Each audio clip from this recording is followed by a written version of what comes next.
Hello my beautiful lily pads, welcome back to my channel. It is Kunamoni Karo. Today we're reacting to another BlueJay video. Absurd historical fashion that needs to come back. I really enjoyed his last video. I love his comedy. I love how educational it is.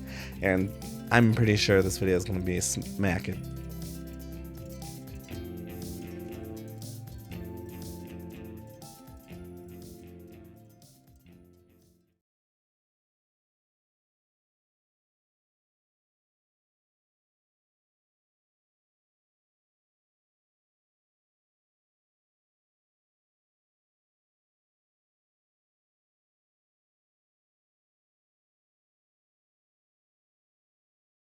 Please remember to engage as much as possible. Like, comment, and subscribe. It really helps me out. And yeah, here we go. Fashion is riddled with rules and laws that are seemingly I nonsensical, love his but often hat. followed more rigorously than real ones. For example, you may see a man commit armed robbery, but heaven forbid he does it with a pair of Skechers on. 20 to life is not a problem. Can you imagine how it would feel to be socially ridiculed? I sure can't. Not me. Gee willikers, that sounds terrible. Take the phrase, sometimes, always, never. No, this isn't a game of smash or pass, or a sorority girl listing her liquor preferences. It's the rule that stipulates that the bottom button of a suit jacket should never be sometimes, fastened. Today it seems always. second nature, but where did this seemingly common sense rule originate? Is it a remnant of some old I never wore custom? like Perhaps dressy has its roots in clothes. a unique cultural tradition. I'm not a fancy person. No, King Edward VII was just too chonky to fit that gut in, so everyone followed the king's dress style like good little peasants. Except for me. I leave the top button undone because I follow a different king and also, ew, British. But the jacket button rule is pretty mild and only the tip of the fashion trend iceberg. And oh boy, Lady Gaga. how deep and bizarre does this iceberg go? So today, we're going to take a deep dive into some of the most absurd trends, styles, and fashion throughout history. Again. Times two? Oh, so we already did this before, so there's two of them? Uh-huh.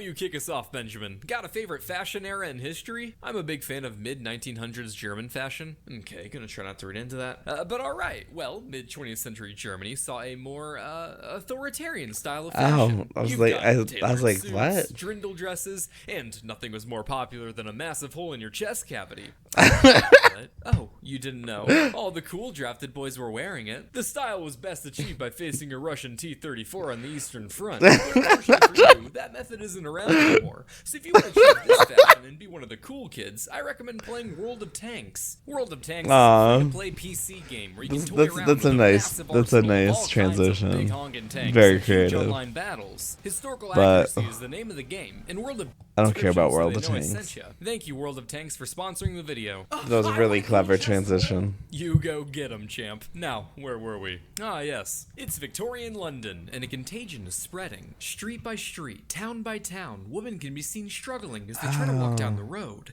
Their stride Those streets look so impaired by an awkward beautiful. limp, many supporting their weight on canes. I know, like, in What's reality, happening they were, like, here really is that dirty it and seems only disgusting, but, wealthier like, in women are pictures, they affected look by this pretty. illness. And wait a minute, polio isn't a thing yet, and these hoes are smiling. So, as the British would say, what was all this then? Well, to understand this limp, let me introduce you all to Alexandra of Denmark. The Princess of Wales was a Oh my 19th God, century her fashion icon waist. who enjoyed the exceptional That corset's adoration too of the public. tight. She was radically stylish, a big charity worker, the second Oh my hottest God, how is? Alexandra in Did history, they, like, and a remove lifelong her hater of ribs or Germans. something?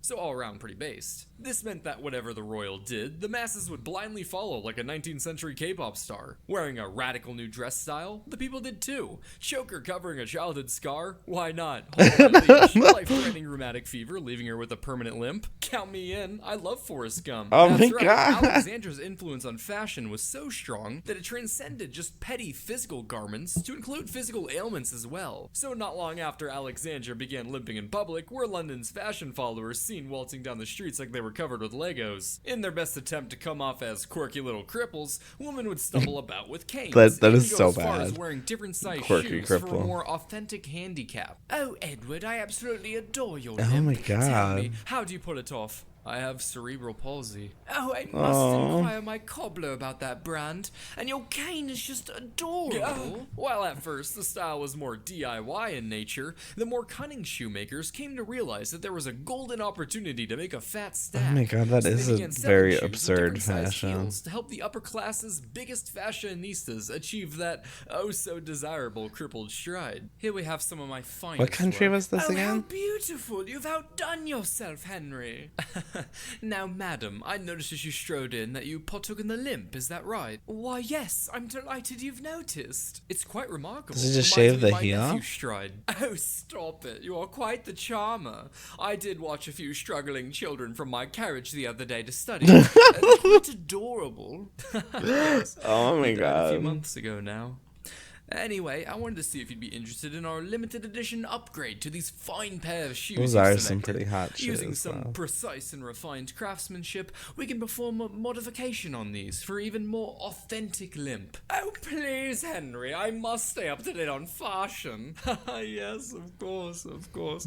1 moment, please.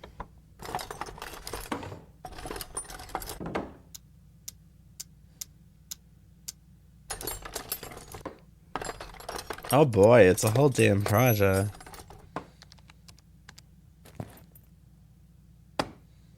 That'll be 200 pounds. Oh my god. Like most trends, the Alexandra limp came with its fair share of critics, as multiple news outlets would often denounce the stanky fact leg. rather colorful language. Oh, I've heard that I don't before. know how exactly the aristocratic woman responded to the criticism, but I'm sure they had plenty of time to think about it as they The staggered bloody their way hell, down to the these printing press. wankers.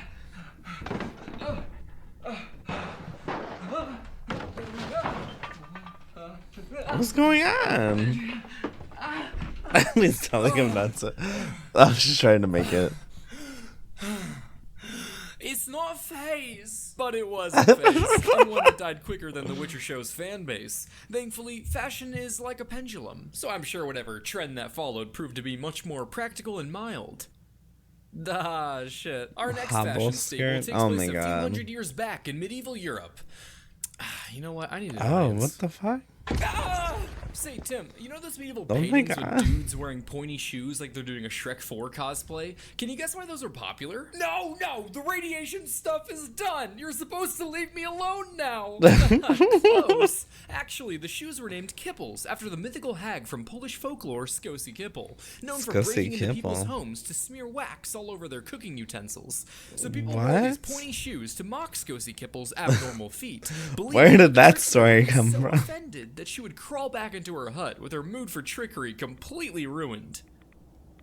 Really? No, that's stupid. Why would you believe that? They were just some sick-ass pointy shoes. You don't need an excuse to be that stylish. I'm like, that does not make any sense whatsoever. Between the 12th and 15th centuries. And while they weren't named after that mythical creature I pulled out of my ass, they were named after something equally miserable. Poland. Specifically, the shoes were named after the city in Poland where the fashion's popularity originated. The long-toed shoes were worn by both men and women. However, I do not like those. Those look really ugly. Extreme. Most toes weren't more than half the length of the shoe. I think it's worse than the rich hobble. could don tips as long as 20 inches, and the even wealthier were said to have their little piggies stretched so long they had to get tied up at the shin just to be able to walk, all fighting to prove that they had the longest and girthiest shoes. Fashion's supposed to be functional. I mean, come on, as well. Isn't it obvious? Foot. If it's not functional, then it's not. It's not practical. But points for creativity. They were popular for the same reason that people wear fanny packs.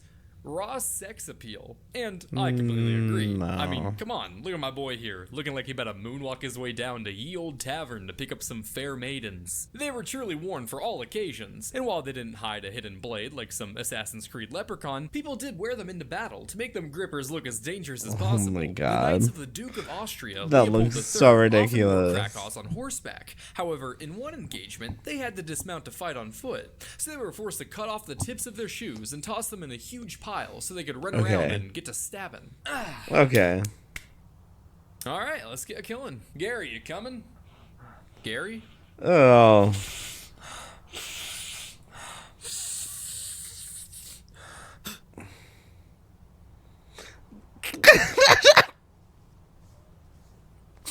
Krakau's ultimately fell out of style in the 1480s. I don't know. The style didn't last I a don't few know more what to say to centuries. that. I would have loved to see Cinderella with glass Krakau's instead of slippers.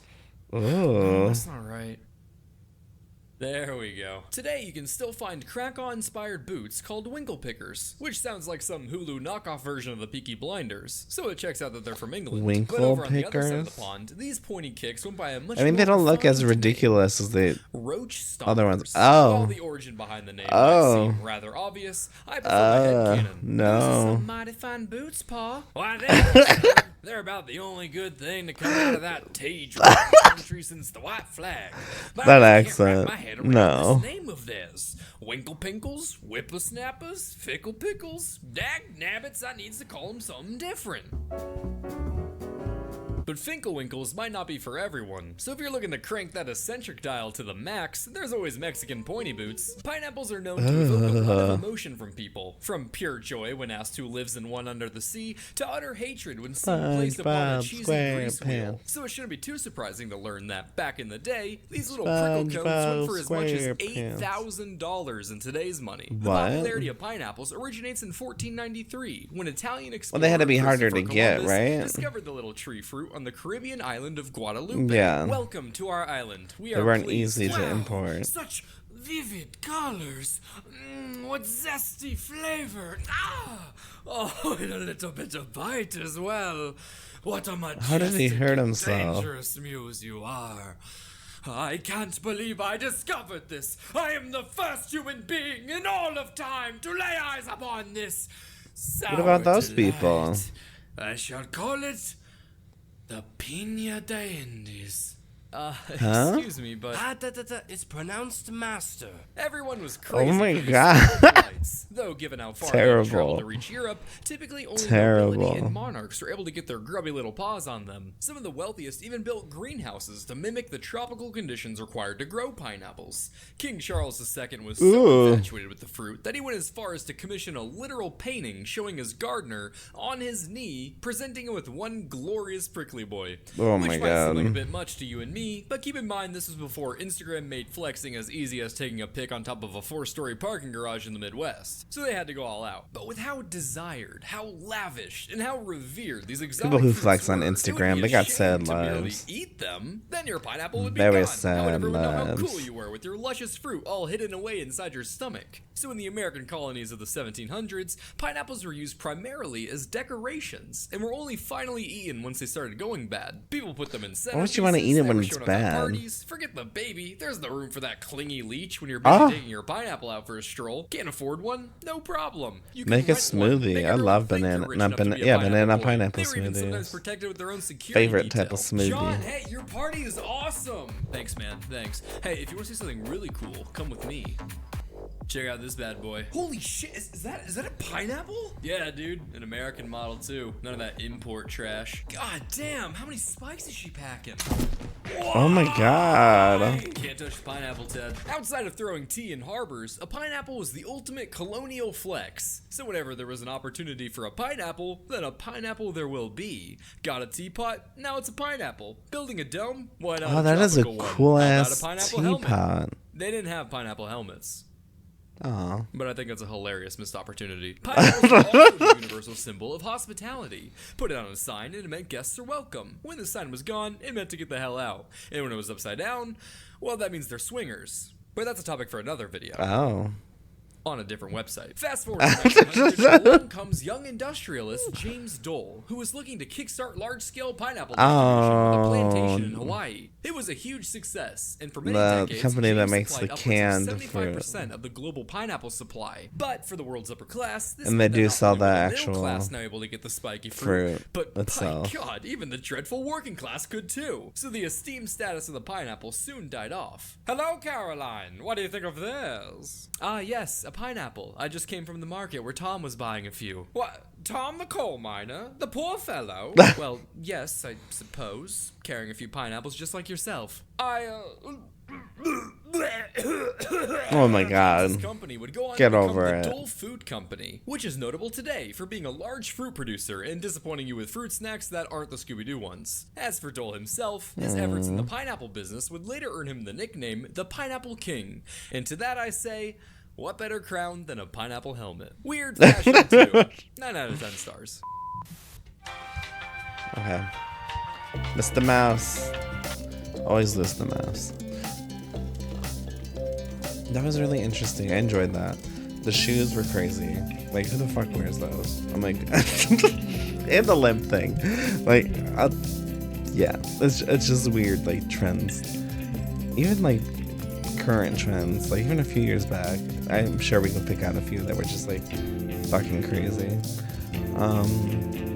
Thank you for watching this with me, and I hope to see you guys soon. Bye.